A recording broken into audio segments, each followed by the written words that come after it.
നല്ലൊരു വ്യക്തിയാവുക. അത് മറ്റുള്ളവരെ ബോധ്യപ്പെടുത്തി സമയം കളയേണ്ട ആവശ്യമില്ല.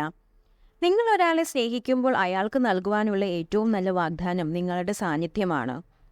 ആളുകൾ ഇഷ്ടപ്പെടാൻ വേണ്ടി മാത്രം നിങ്ങൾ മാറരുത്. നിങ്ങൾ നിങ്ങളായിരിക്കുക. ശരിയായ ആളുകൾ യഥാർത്ഥമായ നിങ്ങളെ ഇഷ്ടപ്പെടും. നന്നായി കുരയ്ക്കുന്ന ഒരു നായ നല്ല നായ ആയിരിക്കണമെന്നില്ല.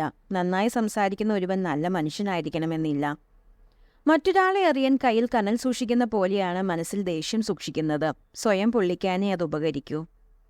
ഉപദ്രവിച്ചയാൾ പിറ്റേന്ന് മാപ്പ് ചോദിച്ചു കഴിഞ്ഞപ്പോൾ ശ്രീബുദ്ധയുടെ മറുപടി ഇങ്ങനെയായിരുന്നു: അത് മറന്നേക്കൂ. ഇന്നലെ എന്ന ദിവസം കഴിഞ്ഞുപോയി. ആ ദിവസത്തോടൊപ്പം അതിൽ സംഭവിച്ചതും കഴിഞ്ഞു പോകട്ടെ. ഇന്നലത്തെ പകയും ശത്രുതയും ഇന്നു വേണ്ട. ഞാൻ പറഞ്ഞതായാലും മറ്റൊരാൾ പറഞ്ഞതായാലും ഗ്രന്ഥങ്ങളിൽ നിന്ന് വായിച്ചതറിഞ്ഞായാലും നിങ്ങളുടെ സാമാന്യ ബുദ്ധിക്ക് നിരക്കാത്തതൊന്നും സ്വീകരിക്കാതിരിക്കുക. തനിച്ചാകുമെന്ന ഭയത്താൽ സ്നേഹം യാചിച്ചു വാങ്ങിക്കാതിരിക്കുക.